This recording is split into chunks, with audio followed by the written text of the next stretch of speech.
साथियों, आज बात करेंगे टिंडे की खेती के बारे में। तो ग्रीष्मकालीन टिंडे में हमें किस प्रकार से बुवाई करनी चाहिए और किस प्रकार से हमें उसका फसल का ट्रीटमेंट करना चाहिए, सीड का ट्रीटमेंट कैसे करें, खेत की तैयारी कैसे करनी है और पानी किस किस समय पर लगाना चाहिए और ज़्यादा उत्पादन लेने के लिए हम किस प्रकार से इसकी तैयारी कर सकते हैं।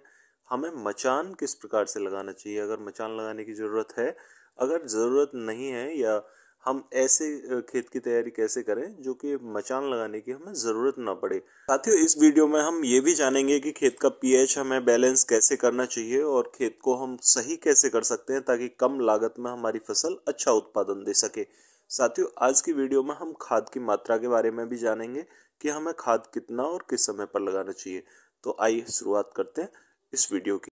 सबसे पहले जान लेते हैं समय के बारे में कि टिंडे की बुवाई का समय क्या रहता है। तो किसान साथियों, अगर आप ग्रीष्मकालीन टिंडे की बुवाई करना चाहते हैं तो फरवरी और मार्च में हमें इसकी बुवाई कर देनी चाहिए, और यदि आप वर्षा ऋतु के लिए इसकी बुवाई करना चाहते हैं तो इसकी बुवाई जून और जुलाई में, जैसे ही पहली वर्षा शुरू हो, आप तब इसकी बुवाई कर सकते हैं। या पानी की व्यवस्था अगर अच्छी हो तो आप जून में भी इसकी बुवाई कभी भी कर सकते हैं। साथियों, अगर बात करें इसकी फसल की हार्वेस्टिंग की तो ये लगभग 50 दिनों में शुरू हो जाती है। और साथियों, सबसे पहले जब हम टिंडे की बुवाई करें तो हमारा कॉन्सेप्ट ये क्लियर होना चाहिए कि हम इसकी बुवाई सब्जी के लिए करना चाहते हैं या फिर हम इसे पका के इसका सीड निकालना चाहते हैं। अगर हम इसकी बुवाई सब्जी के लिए करना चाहते हैं तो हमें इसमें हरे कलर का रोएदार जो बड़ा टिंडा होता है उसकी किस्मों का सिलेक्शन करना चाहिए। वही हमारे लिए सब्जी के लिए अच्छा रहता है। उसका गूदा भी बिल्कुल सफ़ेद होता है और वो सब्जी के लिए सबसे अच्छा रहता है। वो समय लेता है पकने में, वो जल्दी से नहीं पकता और थोड़ा बड़ा होता है साइज़ में। वजन भी उसका 60 ग्राम तक चला जाता है और 60 ग्राम से लेकर 100 ग्राम तक भी वजन हो जाता है उसका जब वो अच्छा वजन गेन कर लेता है। इसलिए किस्मों का चुनाव करना हमारे लिए बहुत ज़रूरी है जहाँ तक टिंडे की किस्मों का टिंडे की फसल का सवाल है। साथियों, अगर बात करें खेत की तैयारी की तो हमें खेत में मेन 3 बातों पर फोकस करना चाहिए। एक तो खेत का पीएच हमारा बैलेंस हो, यानी कि 5.5 से 7.5 के बीच में पीएच हमारा रहना चाहिए। अगर पीएच हमारा बैलेंस नहीं है तो हमें ज़्यादा लागत लगाने की ज़रूरत पड़ेगी, और पीएच को बैलेंस करने के लिए हमें 1 एकड़ ज़मीन में 2 किलोग्राम फिटकरी को पानी के साथ में छोड़ देना चाहिए। ये हमारे पीएच को बैलेंस करने में बहुत अहम रोल प्ले करता है।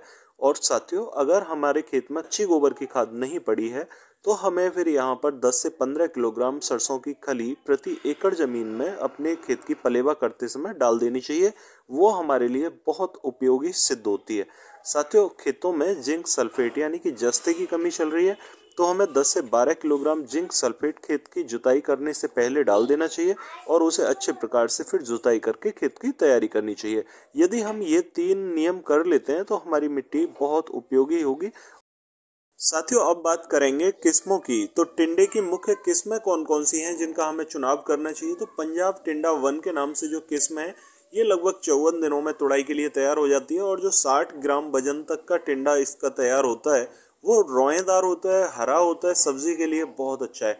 तो आप पंजाब टिंडा 1 का चुनाव कर सकते हैं। जो टिंडा 48 है, टिंडा 48 है, इसका रंग हल्का हल्का हरा होता है और इसका आकार छोटा रहता है। ये किस्म हमारी सब्जी के लिए ज़्यादा उपयोगी सिद्ध नहीं होती।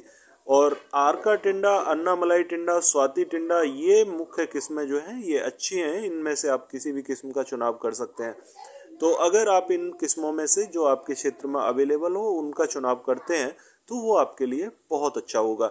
साथियों, जहाँ तक बात करें बीज के ट्रीटमेंट की तो आपको बीज लेना होगा यहाँ पर 1.5 किलोग्राम तक प्रति एकड़ के हिसाब से, और कार्बेंडाजिम 12% और मैनकोजेब 63% के साल्ट को आप पानी में डाल दें। लगभग 20 ग्राम दवा को पानी में डाल के और टिंडे को लगभग 24 टिंडे के बीज को 24 से 36 घंटे के लिए फुला दें। और ये पानी में फूलने के बाद में, अभी सर्दियों का समय है, थोड़ा ठंडा है तो ये जर्मिनेशन में थोड़ा समय लेता है, इसलिए आप इसे 24 से 36 घंटे तक पानी में फुलाएं। और इसका छिलका भी थोड़ा टाइट होता है, इस वजह से भी प्रॉब्लम आती है, ये फूलने में समय लेता है। और आप पानी में फुलाने के बाद में पानी से निकाल के इसे दूध में ज़रूर फुलाएं 12 घंटे के लिए। लगभग 1 लीटर दूध में आप अपने सारे सीड को डाल दें 12 घंटे तक फूलने के लिए। ये हमारे जर्मिनेशन के लिए बहुत अच्छा होता है और इससे हमारा टिंडा बड़ा चिकना, साफ और रोएदार रहता है। साथियों, 24 घंटे तक फुलाने के बाद में, 12 घंटे दूध में फुलाने के बाद में आप इसे फिर खेत में रोपाई इसकी कर सकते हैं, इसकी बिजाई आप कर सकते हैं खेत में, आपका जर्मिनेशन बहुत अच्छा। साथियों, सीड को फुलाने के साथ में ही हम खेत की तैयारी के लिए जाते हैं, तो इसमें हमें 30 से 35 किलोग्राम यूरिया और 50 किलोग्राम डीएपी के साथ में 50 किलोग्राम पोटास की मात्रा की ज़रूरत होती है। और इसके साथ में हमें ज़रूरत होती है जिंक सल्फेट की, यदि जिंक सल्फेट हमने पहले नहीं मिलाया है। खेत को अच्छे प्रकार से तैयार करके हमें यहाँ पर उसमें बेड कटवा लेने हैं इस प्रकार के। और ये बेड जो होते हैं ये आलू की मशीन से, पैड वाली मशीन से काटे जा सकते हैं। और ये बेड एक सिरे पर, इसके एक सिरे पर हम इसमें सीड की रोपाई करेंगे। एक सिरे पर रोपाई करने से जैसे 1 से 1.5 मीटर तक ही टिंडे की बेल फैलती है, और ये पौधे का जो फैलाव होता है वो बेड के ऊपर ही हो जाता है, तो इससे टिंडा पानी के टच में नहीं जाता, और गूल के बीच में जितना भी बेल चली जाती है उसे हम फिर से ऊपर रख देते हैं, तो उससे पानी के संपर्क में न होने की वजह से टिंडा बड़ा साफ रहता है और सूखे खेत में हमारा टिंडा बड़ा अच्छा निकलता है। साथियों, इस प्रकार से यदि आप रोपाई करते हैं तो इसमें आपको यहाँ मचान लगाने की भी ज़रूरत नहीं होगी। अगर आप मचान से बचना चाहते हैं, आप मचान लगा लें तो वो और ही ज़्यादा अच्छा रहता है, लेकिन इस प्रकार के बेड कटवा के आप मचान से बच सकते हैं। साथियों, ये 6 से 7 दिन में टिंडे का जर्मिनेशन हो जाता है। और यदि आप यहाँ पेंडिमेथलिन का स्प्रे करना चाहते हैं, यानी खरपतवारों से बचाव के लिए, तो आप जिस प्रकार जैसे ही इसकी बुवाई करें, बुवाई के साथ में ही यहाँ पेंडिमेथलिन 1.5 लीटर लेकर उसे प्रति एकड़ 150 से 180 लीटर पानी के साथ में मिलाकर स्प्रे कर दें। उससे खरपतवारों से भी आप यहाँ पर मुक्त हो जाएंगे। साथियों, अगर बात करें यहाँ पर जर्मिनेशन की, तो 6 से 8 दिन में जर्मिनेशन हो जाएगा। और यहाँ पहले ही डोज में आप लगभग ले सकते हैं 250 ml गाउचो की दवा ले सकते हैं। गाउचो में हमारे कीटनाशक होते हैं जो कि हमारे उड़ने वाले कीड़ों को, जो रस चूसक कीट होते हैं, उन्हें खत्म करने में बहुत सहायक सिद्ध होते हैं। साथियों, यहाँ पर या हमें गाउचो नहीं मिल पाता है तो आप 250 ml प्रोपिनोफोस ले सकते हैं। और प्रोपिनोफोस में यदि आप पोटेशियम ह्यूमेट मिला लेते हैं 500 ग्राम, तो वो और अच्छा काम करेगा। ये कीटनाशक और बूस्टर दोनों का काम करेगा और पौधा जल्दी से ग्रोथ करके ऊपर आएगा।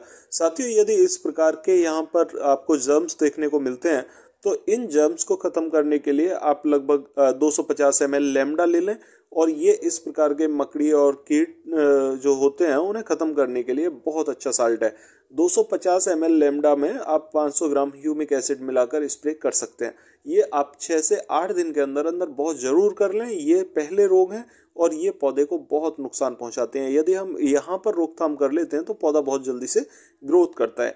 और इसके लगभग पहली डोज में आप 10 से 12 दिन या 15 दिन के बीच में आप यहाँ 500 ग्राम ह्यूमिक एसिड लेकर उसे 1 किलोग्राम एनपीके के साथ में स्प्रे जरूर कर दें।